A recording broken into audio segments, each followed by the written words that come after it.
Hello everyone, I hope you all are fine. अब हम एक छोटा सा थ्योरम देखते हैं। थ्योरम की स्टेटमेंट में लिखती हूँ कि let phi be a ring homomorphism from R to R dash. ठीक है, और ये क्या है? Is a ring homomorphism. Phi हमारे पास एक रिंग होमोमॉर्फिज्म है। Then phi is मोनोमॉर्फिज्म।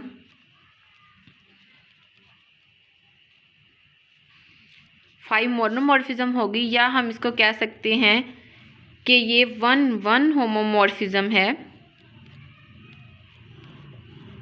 मतलब ये मोनोमॉर्फिज्म होगी या वन वन होमोमॉर्फिज्म होगी इफ़ एंड ओनली। अब ये इफ़ एंड ओनली इफ़ के साथ कंडीशन है, मींस कि हमारे पास टू साइडेड इम्प्लीकेशन आएगी। ठीक है, इफ़ एंड ओनली इफ क्या कंडीशन है कि कर्नल ऑफ फाई जो है वो ज़ीरो होना चाहिए।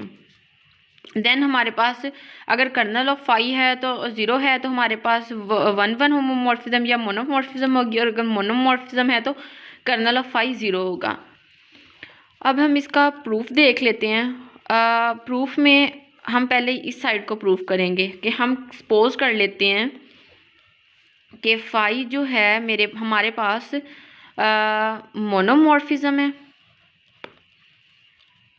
अब हमने शो करना है कि, अब मैं ये भी लिख देती हूँ कि we are to show that, हमने क्या शो करना है कि कर्नल ऑफ फाई जो है वो हमारे पास किसके इक्वल होगा? कर्नल ऑफ फाई हमारे पास ज़ीरो होगा। अब अगर कर्नल ऑफ फाई को ज़ीरो करना है, हम कोई लेट कर लेते हैं एक्स जो कि कर्नल ऑफ फाई से बिलोंग करता है। अब अगर एक्स किसी कर्नल ऑफ फाई से बिलोंग करता है तो इसका क्या मतलब है कि इसकी जो इमेज होगी वो हमारे पास दूसरी रिंग की आइडेंटिटी पे मैप होगी, क्योंकि बाय डेफिनेशन ऑफ कर्नल यही कंडीशन होती है। क्योंकि अगर हमने कर्नल ऑफ फाई को ज़ीरो करना है, हम क्या करेंगे कि कर्नल से एक एलिमेंट उठाएंगे, उस पर मैपिंग करेंगे और देन एंड पे जाके इसको देखोगे कि वो ज़ीरो आ रहा है या नहीं आ रहा। अब हमें पता है बाय डेफिनेशन ऑफ होमोमॉर्फिज्म,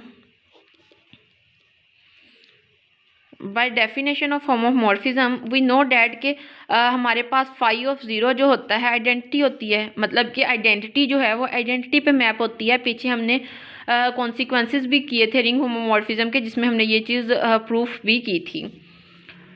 ठीक है, तो इसका क्या मतलब है कि अगर हमारे पास ये भी ज़ीरो डैश के इक्वल है, ये भी आइडेंटिटी ऑफ आर डैश के इक्वल है, इसको अगर मैं वन कह दूँ और एक इसको टू कह दूँ, then these two implies that कि फाई ऑफ एक्स बराबर होगा फिर फाई ऑफ ज़ीरो के। अब हमने तो सपोज किया हुआ है कि ये मोनोमॉर्फिज्म है। मोनोमॉर्फिज्म है कि इंजेक्टिव होमोमॉर्फिज्म है, और हमारे पास मतलब हर एलिमेंट जो है वो आर का, मतलब बेसिकली हमारे पास अगर मैं यहाँ पे लिखूँ कि फाई हमारे पास आर से आर डैश पे है ना मैपिंग, तो हमारे पास क्या होता है इंजेक्टिव में कि हर एलिमेंट आर की एक यूनिक इमेज पड़ी होगी। अगर इनकी इमेजेस सेम है तो दैट मीन्स कि ये फिर एलिमेंट्स भी तो सेम है ना, कि फिर एक्स ज़ीरो के इक्वल है। दिस इम्प्लाइज, क्योंकि इंजेक्टिव होमोमॉर्फिज्म में ऐसा नहीं हो सकता कि कोई एक एलिमेंट जो है उसकी मतलब दो इमेजेस सेम हो जाएं। मतलब हर एक एलिमेंट की यूनिक इमेज होती है, और यूनिक इमेज से हमें पता चला कि फिर ये एक्स ज़ीरो के इक्वल है, तभी इसकी इमेज भी मतलब इक्वल आई है। अब इससे क्या शो हो गया कि मतलब यहाँ पे आप लिख सकते हैं कि since phi is one one, के फाई वन वन है या मोनोमॉर्फिज्म है। ठीक है, इससे क्या शो हो गया कि फिर कर्नल ऑफ फाई जो है वो ज़ीरो के इक्वल है। यानी कि हमने क्या किया, हमने एक आर्बिट्रेरी एलिमेंट कर्नल से सिलेक्ट किया और हमने शो कर दिया कि वो एलिमेंट जो है वो ज़ीरो है, यानी कि हमारे पास जो कर्नल ऑफ फाई है वो ज़ीरो है। ठीक है, अब हम कन्वर्सली सपोज कर लेते हैं, कन्वर्सली सपोज दैट, कन्वर्सली हम क्या सपोज करते हैं कि कर्नल ऑफ फाई जो है वो हमारे पास ज़ीरो है, और हमने क्या शो करना है, we are to show that कि जो फाई है वो क्या है हमारे पास, वो मोनोमॉर्फिज्म है।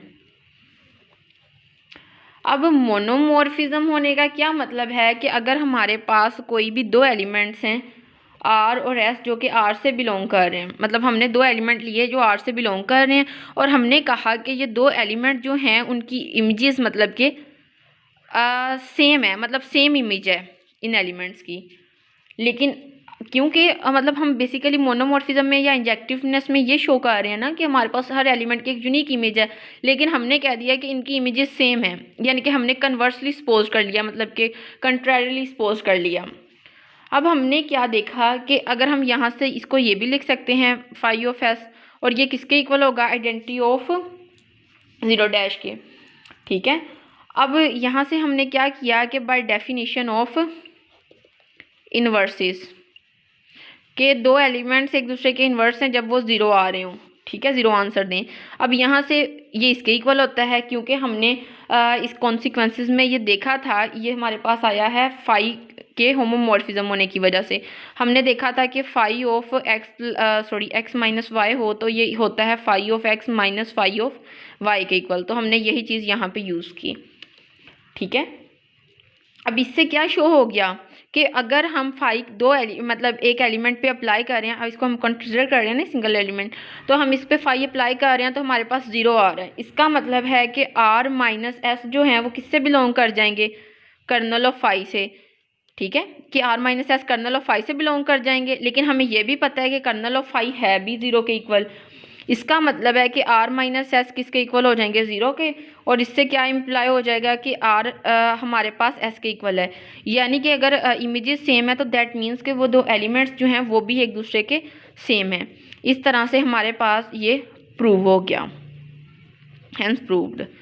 मतलब कि हमने एक थ्योरम देखा, थ्योरम की स्टेटमेंट देखी कि अगर हमारे पास मोनोमॉर्फिज्म हो तो कर्नल ऑफ फाई ज़ीरो होता है, और अगर कर्नल ऑफ फाई ज़ीरो हो तो मोनोमॉर्फिज्म होती है। हमने इसको प्रूफ किया। Proof is very simple. I hope कि आपको इसकी समझ आ गई होगी। Thank you so much.